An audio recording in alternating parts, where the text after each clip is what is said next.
Hola Alicia, buenas tardes. ¿Cómo le va a la audiencia? Un saludo fraternal para todos ustedes. Muy bien, gracias por atendernos. Julio, ¿qué significa esta resolución de la Corte Suprema de Justicia? Un acto de justicia. La verdad que, en primer lugar, explicarle a la audiencia que esta causa comenzó en el año 2004. O sea que después de 19 años de transitar por los distintos tribunales y las distintas instancias, finalmente después de 3 años de estar radicada la causa en la Corte Suprema de Justicia de la Nación, no se hizo lugar a lo que nosotros consideramos la primer causa de lesa humanidad llevada a tribunales por parte de los pueblos indígenas, en este caso por lo que se conoce como la masacre en Napalpí del 19 de julio de 1924. Recordemos a la audiencia, porque por ahí la audiencia no está al tanto, cuando nosotros iniciamos la acción, no se conocía, más allá de algún libro, alguna publicación, para la generalidad de la ciudadanía, lo que era la masacre de Napalpí, o sea que este caso permitió sacarlo de un cono de sombra, de un cono de olvido, de un cono de injusticia, a este hecho tan luctuoso y condicionante de la vida de los pueblos indígenas. Digo pueblos en plural porque las víctimas eran y pertenecían al pueblo Com y también al pueblo Mocoy. Julio, para también un poco recordar, ¿de qué hablamos cuando hablamos de esa masacre? ¿Qué es lo que se pudo reconstruir y qué es lo que se pudo juzgar? Bueno, lo primero que se pudo reconstruir es la existencia del hecho. El Estado Nacional, Alicia, negó la existencia del hecho desde pie a rabo, de punta a punta, digamos, porque recién en el año 2020 se acreditó, en esta causa al menos, la existencia del hecho ante la negativa del Estado Nacional. De todos modos, nosotros habíamos logrado probar la existencia de las fosas comunes, la existencia por documentación de un ataque a mansalva por parte de lo que era la policía del territorio, por parte de lo que eran cuerpos armados de civiles, colonos, que trataban de disciplinar a las comunidades indígenas que peleaban por sus salarios, que peleaban por su libertad, por poder ir a prestar su fuerza de trabajo a otro lado, pero que eran de alguna manera esclavizadas y sometidas a un tratamiento de gueto en lo que era la reducción de Napalpí, a casi 150 kilómetros de la ciudad de Resistencia. Por entonces, gobernador Centeno ordena la represión se llevó a cabo contra personas que no estaban armadas, y no solo echaron armas de fuego, sino bien utilizaron un avión al cual le sacaron parte de la estructura para lograr ametrallar a la comunidad indígena. También a los miembros de las comunidades indígenas. Acá había ancianos, había mujeres, acá había niños, y duró varios días. Y después los enterraron en fosas comunes. Este hecho decía en la memoria del pueblo Com, en la memoria y permanece en el pueblo Com. El pueblo Mocoy pudo empezar a visibilizarse a partir de lo que fue este caso, una causa civil que demandaba una reparación en términos de derechos humanos, que se conozca la verdad, que se conozca quiénes fueron las víctimas, que se conozca cómo sucedieron los hechos de fecha, quiénes fueron las víctimas, que se comenzar una serie de medidas de reparación, también una indemnización económica. Algunas de estas cuestiones se fueron dando. Pensaba, hablabas esta causa en una instancia civil, después la causa en la instancia penal, en ese juicio que conocemos como el juicio por la verdad del año pasado, también confirmando todo lo que nos venís contando, ¿no? Con una condena firme en esa causa, y a pesar de eso llega este fallo. Sí. Julio, ahí te estamos escuchando, casi ya no te estamos escuchando. No sé si te estás... Ahí no, a ver si te escuchamos ahí. Estoy en el mismo lugar, ahí te escuchamos mejor, No, digo, en su momento, cuando se inició esta causa, o se visibilizó esta causa en el año 2019, nosotros, y digo nosotros porque fue la comunidad, los abogados patrocinantes de la causa civil, no dijimos nada, pero la jueza que había intervenido y había hecho lugar a las excepciones del Estado Nacional, que eran excepciones de prescripción, pretendiendo que los indígenas iniciaran el juicio allá por 1926, o que demostraran que tenían una relación de parentesco con las víctimas quienes habían iniciado la acción, o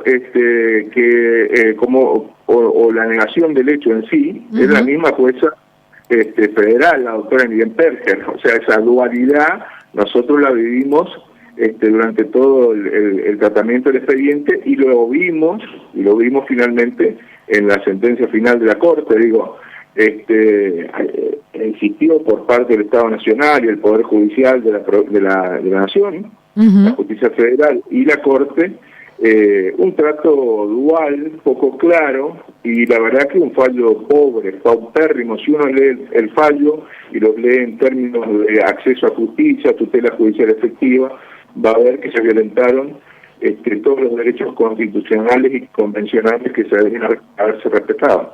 ¿Y qué cuestiona la Corte en su fallo? La Corte lo que dice es, primero toma una excepción que la planteó el Estado Nacional en el año 2004. Una excepción es una objeción de tipo procesal, sosteniendo que la asociación comunitaria La Matanza, así se denomina, asociación civil, porque así lo prevé la legislación hasta el día de hoy, la legislación nacional, que es la forma jurídica que tienen que tener, o deberían, en ese momento era la única. Ahora hay un régimen de registro de comunidades y organizaciones, o dos regímenes paralelos, pero en su momento, en el año 78, y en el 78 que se constituyó la sociedad civil comunitaria La Matanza, y en el año 2004, cuando se inicia el juicio, al igual que hoy, la única legislación por la cual podían solicitar personería jurídica era la legislación prevista en esta ley, que era una asociación civil, una mutual o una cooperativa. Los indígenas en su momento eligieron, dentro de esas tres formas irrisorias, constituirse como una asociación civil. Entonces, con ese argumento de que no constaba de que estuviera, a pesar de existir innumerables pruebas, Alicia, la demanda fue firmada por diversas organizaciones y comunidades indígenas, fue firmada por quienes conformaban en ese momento el Instituto del Aborigen Chaqueño. Digo, tenía un aval que mostraba que estábamos hablando de comunidades indígenas. En primera instancia se hizo lugar a eso. En segunda instancia revoca la Cámara Federal de Resistencia totalmente el fallo de primera instancia, y la Corte vuelve, digamos, a ese fallo de primera instancia. Otro argumento que utiliza la Corte dice que debería haberse llevado el juicio mediante lo que se denomina proceso colectivo, y refiere la Corte a dos acordadas, pero las acordadas son del año 2014 y 2016, y responsabiliza, 10 y 12 años después de iniciar el juicio, recién se reguló el proceso colectivo, o si quieren ir a lo que nosotros los abogados denominamos doctrina judicial. También estamos hablando de un caso que es muy conocido, que es el caso Alavi, en donde se regulan 3 tipos de acciones: la individual, la plurindividual y la colectiva. O sea, se le pedía a las comunidades indígenas que adivinaran en el 2004 cómo tenía que ser el proceso colectivo, pero no solo eso, sino que responsabiliza a los jueces, pero quienes pagan los platos rotos, lo responsabiliza a la jueza federal y a la Cámara Federal por no haberle dado trato de proceso colectivo, pero quienes pagan los platos rotos son las propias comunidades. Entonces, incluso hay un acto de desquicio judicial por parte de la Corte, que no es extraño porque es una Corte que ha venido a pasos de cangrejo, al decir de Humberto Eco, en lo que hace a los derechos constitucionales y convencionales. O ha venido desandando también, ¿no? Sí, mira, el tema de la legitimación, que es lo que argumenta la Corte, es una excepcionalidad, que la tomó con un criterio muy restrictivo, incluso citando jurisprudencia muy posterior al comienzo del juicio, ¿no? Y no haciendo ningún análisis ni ninguna referencia a las leyes indígenas vigentes. Esta invisibilización es una constante que existe en los casos indígenas, y que la Corte utilizó para negar los derechos de los pueblos indígenas. ¿Y cómo sigue? ¿Qué instancia? ¿Queda alguna instancia para apelar, o la Corte es la última instancia en este caso? Bueno, la Corte en Argentina es la última instancia. No hay una cuarta instancia como se cree por ahí al hablar de tribunales internacionales.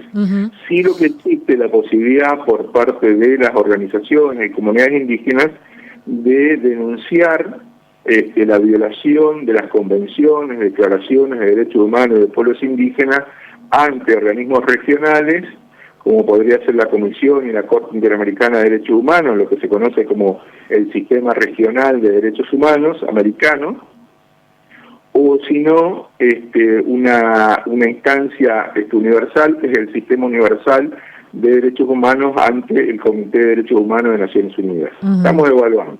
Todavía no hemos tomado ninguna decisión, estamos estudiando, viendo la factibilidad de esa instancia u otros caminos que podrían llegar a existir. Julio, si no tuviera que pensar en este monto reparatorio, en este dinero reparatorio, ¿qué podría significar para las comunidades que han atravesado esa masacre y que conocemos las condiciones en las que sobreviven las comunidades indígenas en nuestro país y particularmente en nuestra región? ¿Qué hubiera significado para ellos poder acceder a estos montos? Bueno, mira, en el fallo de la Cámara Federal, la Cámara Federal cuantifica la demanda en términos de salarios mínimos vitales. La verdad que no tengo el número, y lo divide en dos. Un determinado monto de dinero iba destinado a reparaciones individuales, y otro determinado monto de dinero iba destinado, en la mayoría, a reparaciones colectivas.